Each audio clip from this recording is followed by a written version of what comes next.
Hello everybody. आज की इस वीडियो में मैं डिस्कस करने जा रहा हूँ बेस्ट इंटरव्यू टिप्स। और जो स्टूडेंट्स एमटेक और पीएचडी के लिए वेरियस इंस्टीट्यूटों में इंटरव्यू देने जा रहे हैं उनके लिए डेडिकेटेड है मेरी तरफ से। तो इसमें मैं डिस्कस करूँगा कि क्या चीज़ें आप ध्यान रखें इंटरव्यू के समय। तो एक वीडियो मैंने पहले भी इस पर अपलोड की है कि बेस्ट टिप्स क्या हों इंटरव्यू के, तो आप उसे भी देखें। उसी के सीक्वेंस में ये पार्ट 2 में दे रहा हूँ। पिछले साल मैंने एक वीडियो बनाई थी और इस साल कुछ और एक्स्ट्रा चीज़ें मैं आपको डिस्कस करूँगा। तो स्टूडेंट्स जिस समय पे इंटरव्यू के लिए जाते हैं तो क्या क्या चीज़ें ऐसी हैं कि जिन्हें आप ध्यान में रखते हुए सदा इंटरव्यू फेस करें। उसमें सबसे महत्वपूर्ण होता है कि कई बार इंटरव्यू पैनल आपसे पूछता है कि भाई आपको कौन सा जो रेफरेंस है अच्छे से तैयार है, मीन्स आप कौन सी बुक प्रीफर करेंगे। तो बुक प्रीफरेंस में आप ध्यान रखें कि कोई भी बुक जो आपको बहुत अच्छे से आती है उसे प्रीफरेंस में दे सकते हैं, लेकिन ध्यान रखें कि जो भी आपने बुक अगर अपनी तरफ से ऑप्ट की है तो उसमें आपका जो फंडामेंटल कंसेप्ट है उसे बहुत अच्छे से साउंड करके जाएं। बड़े सिंपल से क्वेश्चनों से जनरली इंटरव्यू शुरू होता है और उसमें ही जैसे आप आंसर बताना शुरू करेंगे तो उसी में फिर अंदर जाके डीप में पूछना शुरू कर देते हैं इंटरव्यू पैनल के लोग। स्टूडेंटों के माइंड में चलता रहता है सब पैनल में कितने स्टूडेंट्स रहते हैं और किस तरीका से इंटरव्यू को बेटर किया जा सकता है। तो पैनल में याद रखें कि पैनल में कोई फिक्स इस तरीका की नंबरिंग नहीं होती है। जनरली जो डिपार्टमेंट के हेड हैं वो रहते हैं, जिन गाइडों के साथ में वैकेंसीज होती हैं पीएचडी की खाली, वो अक्सर बैठते हैं इंटरव्यू बोर्ड के अंदर। कई बार इंस्टीट्यूट के डीन भी बैठते हैं जो उस डिपार्टमेंट का डीन होते हैं। तो इस तरीका से लोग बैठते हैं। तो कई बार जो स्टूडेंट्स उनके साथ में पीएचडी करना चाह रहे हैं उनमें जो ये भी देखा जाता है कि जो एक ही फील्ड के कई एक्सपर्ट भी बैठते हैं। जैसे सपोज किया कोई सॉलिड स्टेट में पीएचडी करना चाहता है और सॉलिड स्टेट में दो लोग वहाँ उस डिपार्टमेंट में पीएचडी करा रहे हैं, तो दोनों लोग जो है वो बैठेंगे अगर उनके साथ सीट खाली होगी। तो किस चीज़ पे आपका सिलेक्शन तय होता है, इस पर मैं मुद्दे पे बात करता हूँ। तो जो इंटरव्यू सबसे ज़्यादा तय होता है वो इस चीज़ पर होता है कि आपका जो सब्जेक्ट के प्रति अंडरस्टैंडिंग है वो किस लेवल का है। तो अंडरस्टैंडिंग सबसे पहले वो देखने का प्रयास करते हैं कि आपको जो बेसिक फंडामेंटल कंसेप्ट है वो किस तरीका का आपका है। जैसे सपोज किया आपने इंटरव्यू पैनल के सामने रखा कि भाई मैं न्यूक्लियर फिजिक्स चाहूँगा कि मुझे न्यूक्लियर फिजिक्स पूछा जाए। अब चांसेस आपके इंटरव्यू में सिलेक्शन किस चीज़ पर तय होता है कि आपने सपोज किया कहा न्यूक्लियर फिजिक्स का, और न्यूक्लियर फिजिक्स में सपोज किया कोई वैकेंसी नहीं है या जो एक्सपर्ट पैनल बैठा है वो न्यूक्लियर फिजिक्स का कोई उनमें एक्सपर्ट नहीं है। तो कई बार क्या होता है वो फिर क्वेश्चंस जो है न्यूक्लियर फिजिक्स में से या तो वो पूछेंगे नहीं या पूछेंगे भी तो फिर उससे मैटर नहीं करेगा कि आपका सिलेक्शन होगा, क्योंकि वो बेसिकली जो जहाँ पे भी वैकेंसी होती है वो सदा ये चाहते हैं कि वो अपने फील्ड में ही क्वेश्चंस पूछें। जैसे कोई सॉलिड स्टेट का एक्सपर्ट है तो चाहेगा तो सॉलिड में पूछे, अगर कोई लेजर पे काम कराता है तो चाहेगा कोई लेजर पे क्वेश्चन पूछे, अगर कोई ऑप्टिक्स में काम करा रहा है तो ऑप्टिक्स में चाहेगा क्वेश्चन पूछना, और क्वांटम मैकेनिक्स का कोई एक्सपर्ट है तो सदा चाहेगा कोई क्वांटम में पूछे। तो ये सदा रहता है इंटरव्यू में। फिर जनरली होता है क्या है कि स्टूडेंट्स जो है फिर ये सोचता है कि आप जो है कौन सी बुक को सबसे ज़्यादा अच्छे से प्रिपेयर करें। तो मैं सदा कहता हूँ स्टूडेंटों को, मैंने पहले भी सलाह दी है कि सॉलिड स्टेट आपका साउंड होना चाहिए। इंडिया की जो रिसर्च आउटपुट है वो सबसे ज़्यादा इसी बुक से आती है, सॉलिड स्टेट फिजिक्स। तो इसको बहुत अच्छे से तैयार करके जाएं, ये आपकी मेन बुक है, क्योंकि भारत में जो सबसे ज्यादा रिसर्च होती है वो इसी फील्ड में होती है, सॉलिड स्टेट फिजिक्स में। और सॉलिड स्टेट में जो नंबर ऑफ वैकेंसी इसलिए क्योंकि ज्यादा एक्सपर्ट लोग रहते हैं पैनल के अंदर, तो ज्यादातर क्वेश्चन सॉलिड स्टेट से पूछे जाने के चांसेस रहते हैं। सॉलिड स्टेट में नंबर ऑफ वैकेंसी से फिर आपके चांसेस भी बढ़ जाते हैं सिलेक्शन होने के। मैं आगे एक वीडियो अपलोड करूंगा, कुछ मैंने पहले भी वीडियो अपलोड किए हैं कि सॉलिड स्टेट फिजिक्स में क्या क्या एक्सपेक्टेड क्वेश्चंस हो सकते हैं इंटरव्यू के लिए, तो उसे मैं अलग से डिस्कस करूंगा, जिसमें बुक बताऊंगा कि सॉलिड स्टेट में इन चीज़ों को आप फोकस करके जाएं, इन चीज़ों को देखें। उसमें सॉलिड स्टेट में भी मैं एक बहुत छोटा सा ब्रीफ चीज़ें बताऊंगा कि सॉलिड स्टेट में जो काम होता है वो मैग्नेटिज्म में जैसा होता है, तो मैग्नेटिज्म को बहुत अच्छे से तैयार करके चले। मैग्नेटिज्म का जो कंसेप्ट है वो जनरली पूछा जाता है, पूछते हैं फेरो सब्सटेंस, पैराडाइन मैग्नेटिक सब्सटेंस के बारे में बताएं, उनकी प्रॉपर्टीज बताएं, कैसे हम उन्हें पहचानेंगे ये बताएं। उसके अलावा डोमेन थ्योरी पूछी जाती है, एंटी फेरोमैग्नेटिज्म पूछा जाता है, और फेराइक सब्सटेंस के बारे में पूछा जाता है। उसके अलावा इनके मेन कैरेक्टरिस्टिक प्रॉपर्टीज, डोमेन की लोकेशन थ्योरी, ये सब चीज़ें पढ़ के जाए तो काफ़ी इसमें अंडरस्टैंडिंग आपकी बहुत बढ़िया से होनी चाहिए। तो मैग्नेटिज्म में जैसे रिसर्च होती है, सुपर कंडक्टिविटी के ऊपर रिसर्च होती है, तो सुपर कंडक्टिविटी में बहुत अच्छे से पढ़ के जाए सुपर कंडक्टिविटी फिनोमेना को। तो सुपर कंडक्टिविटी की थ्योरीज को पढ़ के जाए। सुपर कंडक्टिविटी की जो हमारे सुपर कंडक्टिविटी क्या होती है, सुपर कंडक्टर में भी जो टाइप 1 सुपर कंडक्टर है, टाइप 2 सुपर कंडक्टर क्या होते हैं, बीसीएस थ्योरी क्या है, और लंदन इक्वेशंस क्या है, कूपर पेयर किस तरीका से फॉर्म होते हैं, कूपर पेयर के जो बाइंडिंग एनर्जी है वो किस ऑर्डर की होती है, और कोरेंस लेंथ क्या होती है, पेनिट्रेशन डेप्थ क्या होती है, इस टाइप के क्वेश्चन सब करके जाएं। और कोरेंस लेंथ और पेनिट्रेशन डेप्थ कैसे डिसाइड करती है कि सब्सटेंस की नेचर क्या होगी, जोसेफ्सन इफेक्ट क्या होता है, एसी जोसेफ्सन क्या होता है, डीसी जोसेफ्सन क्या होता है, इस तरीका से क्वेश्चनों की एक पूरी कवरेज बना दें। हालांकि मैं सॉलिड स्टेट में क्वेश्चन कवरेज पे एक वीडियो अलग से डिस्कस करूंगा। तो एक ब्रीफ में बता रहा था कि किस किस तरीका से क्वेश्चंस जो है यहाँ पे पूछे जाते हैं। तो अगर पैनल के अंदर सॉलिड स्टेट एक्सपर्ट है तो इस तरीका की चीजें पूछते हैं। उसके अलावा सदा ही ब्रैग्स लॉ पूछा जाता है, क्योंकि जो कैरेक्टराइजेशन है उसमें बहुत बड़ा रोल रहता है ब्रैग्स लॉ का। तो ब्रैग्स लॉ को बहुत अच्छे से प्रिपेयर करके चले। ये भी क्वेश्चन जो है जनरली इंटरव्यू में डिस्कस होता है। तो ये जो सुपर कंडक्टिविटी है, मैग्नेटिज्म है, उसके अलावा जो उसकी सिंपल प्रॉपर्टीज है वो सब आपको पता हो। फर्मी एनर्जी के जो सारे कंसेप्ट हैं वो हमें सब पता होने चाहिए। फर्मी एनर्जी जनरली डिस्कस होती है। गैस के ऑफ स्टेट्स के बारे में पूछते हैं, ब्लॉच थ्योरम पूछी जाती है। ब्लॉच थ्योरम बहुत ही इंपॉर्टेंट है। हमारा ब्लॉच थ्योरम जो अप्लाई होती है उसका क्रोनिक पेनी मॉडल है, ये जनरली पूछा जाता है। तो क्रोनिक पेनी मॉडल को बहुत अच्छे से प्रिपेयर करें, ये भी एक बहुत ही महत्वपूर्ण टॉपिक है।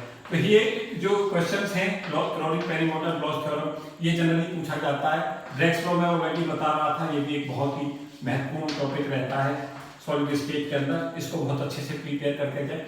साथ साथ जो सब्सटेंस हैं उनके बारे में, सबके बारे में पढ़ के जाए कि कौन सा हमारा बीसीसी क्रिस्टल है, कौन सा हमारा एफसीसी क्रिस्टल है, कौन सिंपल क्यूबिक है। उसके बारे में जो छोटी छोटी टर्मिनोलॉजी है उनको पढ़ के जाए। पैकिंग फ्रैक्शन जैसे होता है कि पैकिंग फ्रैक्शन क्या होता है, पैकिंग फ्रैक्शन हमें क्या रिफ्लेक्शन देता है, स्ट्रक्चर फैक्टर क्या होता है, फॉर्म फैक्टर क्या होता है, इस तरीका की जो टर्मिनोलॉजी है उस पर काम करें, उसको सबको पढ़ के जाए। तो क्वेश्चन इसी तरीका के पूछे जाते हैं कि ब्रैग्स लॉ क्या है, ब्रैग्स लॉ की क्या लिमिटेशंस हैं, और ब्रैग्स लॉ का क्या एडवांटेज है, क्रिस्टल डिटर्मिनेशंस में इसका क्या रोल है। उसके अलावा क्रिस्टल डिटर्मिनेशंस के हमारे कौन कौन से मेथड्स होते हैं, उन मेथड्स की क्या लिमिटेशंस होती है, इस तरीका की चीज़ों पर काम करें। स्ट्रक्चर फैक्टर क्या होता है, फॉर्म फैक्टर क्या होता है, मिरर इंडिसेस क्या होते हैं। तो बेसिक जो फंडामेंटल्स है उनको बहुत अच्छे से प्रिपेयर करके जाएं। और लॉन्ग जो मैथमेटिक्स है उसको स्किप करके जाएं। तो लॉन्ग मैथमेटिक्स के ऊपर जनरली इंटरव्यू के अंदर नहीं डिस्कस होता है। और इसमें भी ध्यान रखें कि जो हमारी मैकेनिज्म है उसे 3 पार्ट्स में जरूर पढ़ के जाएं। जैसे हमारी कोई भी फिनोमेना है तो सदा याद रखें कि उसके अंदर 3 पार्ट्स में उस मैकेनिज्म को पढ़ें। एक पढ़ें फिनोमेना क्या है, तो सबसे पहले यही पढ़ें कि कोई पर्टिकुलर फिनोमेना है तो फिनोमेना क्या है। उसके बाद में नंबर 2 को उसमें पढ़ें कि फिनोमेना क्यों होता है। थर्ड को उसमें ये पढ़ें कि इस फिनोमेना को जब हम एक्सप्लेन कर देते हैं तो उसकी लिमिटेशंस क्या है, लिमिटेशंस को पढ़ के चलें। तो 3 पार्ट्स में हर फिनोमेना को पढ़ के जाएं।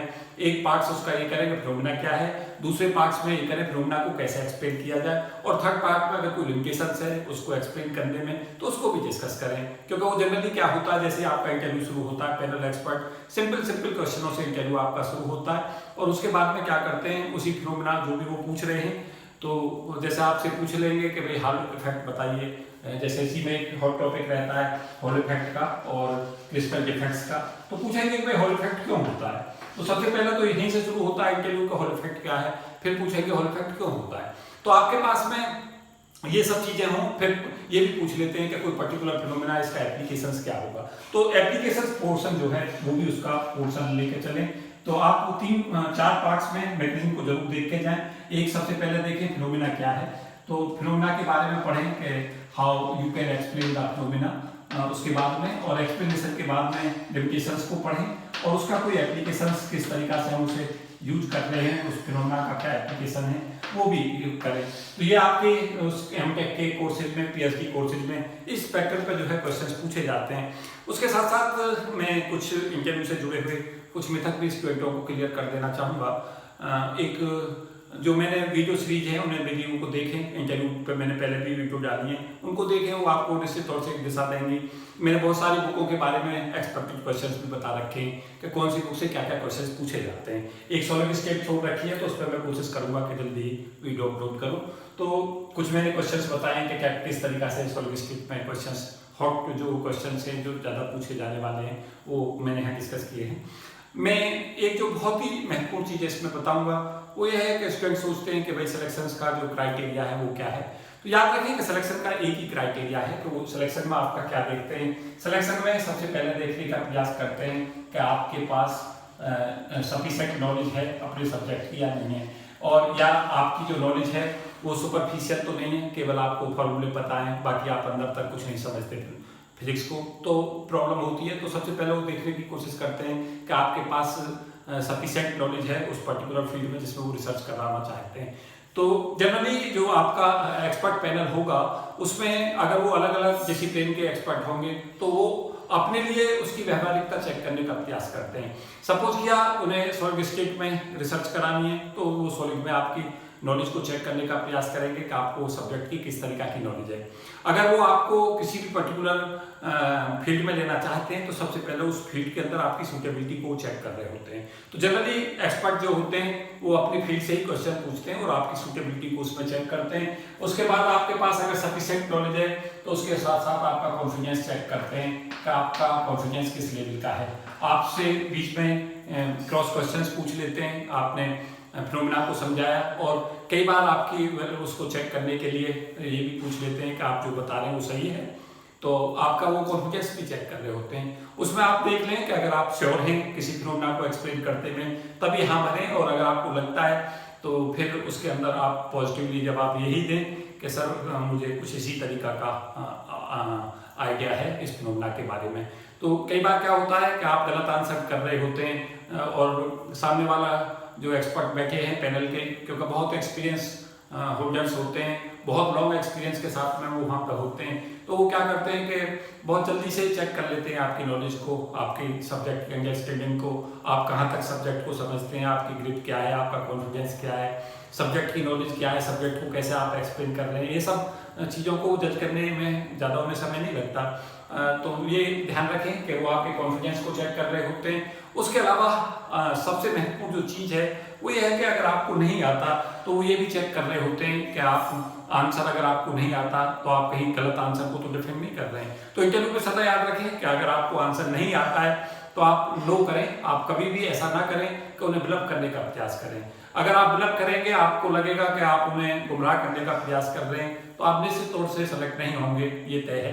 तो ये याद रखें कि आप उन्हें ईमानदारी से जो आपको नहीं पता है उसको पॉजिटिवली मना कर दें कि सर इसके बारे में मुझे जानकारी नहीं है, सॉरी सर, जो भी आप कहना चाहें उस तरीका से। स्टूडेंटों का एक क्वेश्चन जनरली रहता है कि सर क्या लैंग्वेज एक बैरियर रहता है। स्टूडेंट सोचते हैं कि भाई हम हिंदी में, इंग्लिश में बहुत अच्छा कन्वीनियंट नहीं फील कर रहे हैं तो क्या हिंदी में एक्सप्लेन करें। तो मैं कहूँगा कि ये जो है इंटरव्यू वो इस चीज़ को नहीं तय करता कि आप हिंदी में इंटरव्यू दे रहे हैं या इंग्लिश में दे रहे हैं। इस पर निर्भर करता है कि आप सब्जेक्ट की अंडरस्टैंडिंग को किस तरीका से लेते हैं और कैसे उसको एक्सप्लेन करते हैं। तो लैंग्वेज कोई बहुत बड़ा बैरियर नहीं है। तब कई बार इंटरव्यू में थोड़ी प्रॉब्लम्स हो जाती है जब इंटरव्यू में कोई ऐसा कुछ एक्सपर्ट लोग हिंदी नहीं जानते, तब थोड़ी प्रॉब्लम्स होती है। लेकिन ज़्यादातर जो इंडिया के अंदर इस तरीका के केसेस ना के बराबर ही होते हैं। बाकी जो टर्मिनोलॉजी है उन्हें सदा इंग्लिश में ही यूज करें, और बाकी आप लैंग्वेज में जैसे भी कंफर्टेबल फील करें उसमें आप अपना आंसर अप्लाई कर दें। आप मिक्स भी इंटरव्यू दे सकते हैं। अगर आपको लगता है कि आप बहुत ज़्यादा कंफर्टेबल हिंदी में भी नहीं है, इंग्लिश में भी नहीं है, तो आप मिक्स में भी इंटरव्यू दे सकते हैं। कुछ शब्द आप इंग्लिश के यूज कर सकते हैं, कुछ हिंदी के यूज कर सकते हैं। तो वो मटेरियल होता है बोर्ड के लिए। बोर्ड ये नहीं देखता कि आपका जो है वो प्रेजेंटेशन इस तरीका का है कि आप अपनी बात को कह पाएँ और वो समझ पाएँ कि आप क्या कहना चाहते हैं। तो ये इंटरव्यू बोर्ड के लिए है। उसके अलावा स्टूडेंट्स को मैं ये भी बताना चाहूँगा कि बहुत सारे स्टूडेंट सोचते हैं कि आपका सिलेक्शन इस बात पर निर्भर करता है कि आपने कितने आंसर अप्लाई किए। तो निश्चित तौर से निर्भर करता है, लेकिन एब्सोल्युटली नहीं करता, ये भी मैं साथ साथ बता दूं। कई बार क्या होता है कि 3-4 क्वेश्चंस उन्होंने शुरू में ही पैनल ने ऐसे पूछ लिए जो आपको नहीं आते और आपने सोचा कि अब मेरा सिलेक्शन नहीं होगा क्योंकि मुझसे ये आंसर नहीं बताए। कई बार तो ऐसा होता है कि अगर आप 10 क्वेश्चन या 7 क्वेश्चन भी आंसर नहीं दे पाते फिर भी आप सिलेक्ट हो जाएंगे, क्योंकि आप अगर ईमानदारी से बताते जा रहे हैं कि मुझे नहीं आता तो पैनल पे इन चीज़ों का प्रभाव बहुत ज़्यादा नहीं पड़ता, क्योंकि जहाँ भी आप कंफर्टेबल फील करते हैं वहाँ से आंसर देना शुरू करें और आप बता दें कि मेरी ये लिमिटेशंस है सर, मैं यहाँ पर कंफर्टेबल हूँ, मैं इन्हीं चीज़ों को रिप्लाई कर पाऊंगा। क्योंकि ज़्यादातर जो स्टूडेंट अपना इंटरव्यू खराब करता है उसका सबसे बड़ा कारण ये होता है कि जो क्वेश्चन उसे नहीं आते, कुछ ही क्वेश्चंस नहीं आते तो एकदम से फिर होपलेस हो जाता है, हड़बड़ा जाता है इंटरव्यू में और जो बाकी की चीज़ें हैं फिर उन्हें भी नहीं बता पाता। तो कॉन्फिडेंस रखें कि अगर आपको कुछ क्वेश्चंस नहीं आते तो ये याद रखें कि वो आपकी डेस्टिनी को तय नहीं करेंगे बल्कि आगे जो पूछे जाने वाला है वो तय करेगा। सदा चेहरे के ऊपर मुस्कुराहट बनाए रखें इंटरव्यू पैनल में, घबराएं नहीं। अगर आपको आंसर नहीं आता है तो ऑनेस्टली बोल दें कि सर आई डोंट नो, या आप कह दें सॉरी सर, तो उन पर कोई बहुत ज़्यादा प्रभाव नहीं पड़ता। अगर आपको लगता है कि किसी ऐसी पर्टिकुलर बुक में वो चले गए हैं जो आपको बिल्कुल भी नहीं आती है तो उसमें ज़्यादा देर उन्हें ना रहने दें, बल्कि क्या करें, 1 या 2 क्वेश्चन जैसे ही वो पूछें उस बुक में आप बता दें कि सर मैं इसमें कंफर्टेबल नहीं हूँ, मैं इसे रिवाइज नहीं कर पाया हूँ, या मुझे इस बुक का जो कंसेप्ट है वो बहुत क्लियर नहीं है। तो क्या होता है कि अगर आपने ये भी नहीं कहा और इंटरव्यू उसी में चलता रहा तो आप निश्चित तौर से रिजेक्ट हो जाएंगे। तो याद रखें कि आप अपने पॉजिटिव एस्पेक्टों को बताएं, बोर्ड को बताएं कि सर मैं इन्हीं पर्टिकुलर बुकों में बहुत ज़्यादा कंफर्टेबल हूँ, हाँ बता सकता हूँ। और याद रखें कि अगर कई बार डिस्कशन चलता है कि एक्सपेरिमेंटल वर्क करना पसंद करेंगे, थ्योरेटिकल वर्क पसंद करेंगे, ये बहुत डिस्कशन होता है। तो याद रखें कि आज की डेट में एक्सपेरिमेंटल और थ्योरेटिकल जो वर्क है वो आपस में साथ साथ चलता है कोऑर्डिनेशन के साथ में, क्योंकि अगर आपने कोई एक्सपेरिमेंटल वर्क कर दिया तो पेपर आपका अच्छा तभी पब्लिश हो पाएगा जब आप उसको थ्योरी के साथ भी कोरिलेट करेंगे। तो कोशिश आप इंटेलिजेंट आंसर दें, आप कहें कि मैं सब दोनों में कंफर्टेबल फील करता हूं, मैं चाहूंगा कि कोई एक्सपेरिमेंट वर्क करूं तो उसे थ्योरी भी उसके साथ में उसकी ग्रो करने का प्रयास करूंगा। तो वो इस चीज़ को देखते हैं, क्योंकि पहले जो पब्लिकेशंस था वो बहुत कुछ इस पर तय हो जाता था कि आपने जो एक्सपेरिमेंट वर्क किया है आपने छापा और अच्छे पेपर में भेजा, तो अच्छे जो रेफरेंसेस थे उनमें भी पेपर छप जाते थे। लेकिन अब पीछे कुछ समय से कोशिश ये रहती है जो अच्छे जर्नल्स हैं उनमें पब्लिकेशन तभी आता है जब आपका एक्सपेरिमेंटल और थ्योरेटिकल दोनों जो है उसके साथ में जो रिसर्च पेपर आपका आ रहा है उसमें दोनों को डिस्कस किया गया हो। कि इस फिनोमिना सपोज किया आता है कोई रिजल्ट तो उसको थ्योरेटिकल भी आपको डिस्कस करना है। तो इस तरीका से आपको ध्यान रहना चाहिए कि एक्सपेरिमेंटल थ्योरी को इस समय पे अलग अलग एस्पेक्ट से नहीं देखा जाता। तो ये भी महत्वपूर्ण है। साथ साथ ये याद रखें कि अगर आप किसी पर्टिकुलर इंस्टीट्यूट के अंदर इंटरव्यू देने जा रहे हैं तो वहाँ देख लें कि कौन कौन लोग किस किस फील्ड में काम करते हैं और उनके काम के साथ साथ जो इक्विपमेंट वहाँ पे हैं उनकी लैबों के अंदर उनके बारे में बेसिक्स पढ़ लें। तो जो इंस्ट्रूमेंट्स हैं उनमें 2 चीज़ें याद रखें, इंस्ट्रूमेंट्स जो है उनका प्रिंसिपल क्या है और इंस्ट्रूमेंट्स की फुल फॉर्म क्या है, उसके अलावा इंस्ट्रूमेंट्स जो है उसकी क्या लिमिटेशंस हैं, किस तरीका से उसे हैंडल करते हैं। थोड़ी थोड़ी जो चीज़ें हैं वो भी पढ़ने का प्रयास करके जाएं। नहीं तो क्या होता है कि जो एक्सपेरिमेंटल वर्क करा रहे होते हैं वो कई बार अपने जो इक्विपमेंट है उन पर भी डिस्कशन कर लेते हैं। तो ये आपको फायदा देगा निश्चित तौर से जो मैं डायरेक्शन दे रहा हूँ। तो मुझे उम्मीद है कि बहुत सारी महत्वपूर्ण जानकारी मैं इसमें डिस्कस कर रहा था। तो मुझे उम्मीद है कि जो ये वीडियो हैं ये निश्चित तौर से आपको बेनिफिट देंगी। और इंटरव्यू में 2-3 बातें और मैं जो स्पेसिफाई करके देना चाहूँगा लास्ट में वो ये है कि कॉन्फिडेंसली फेस करें इंटरव्यू, ईमानदार रहें, पॉजिटिव विचार रखें और याद रखें कि जिस समय पर आप इंटरव्यू दें सदा अपने चेहरे पर मुस्कुराहट रखें, ऑप्टिमिस्टिक रहें और ये साथ में याद रखें कि उस समय पर आपके माइंड में सदा पॉजिटिव थॉट ही बना रहना चाहिए। तो अगर इस तरीका से आप इंटरव्यू को लेकर चलेंगे तो आप निश्चित तौर से कामयाब होंगे। तो कुछ बहुत ही अच्छी इन्फॉर्मेशन मैं इसमें डिस्कस कर रहा था। तो मुझे उम्मीद है कि ये वीडियो आपको निश्चित तौर से प्रेरित भी करेगा और निश्चित तौर से एक दिशा भी देगा इंटरव्यू की। तो इस वीडियो में इतना ही। आगे जो ये चैनल है इसके कंटेंट को लगातार देखते रहें। कुछ और वीडियो मैं इंटरव्यू पर आगे दूंगा। तो आप बताएं कैसी आपको ये वीडियो लगी और कुछ आपके माइंड में कुछ और क्वेश्चंस इंटरव्यू से रिलेटेड हैं तो आप नीचे मार्क करें, मैं उसे रिप्लाई करूंगा। Thank you and best wishes. भगवान आप सब जो इंटरव्यू देने जा रहे हैं उनकी सबकी मदद करें। Thank you so much.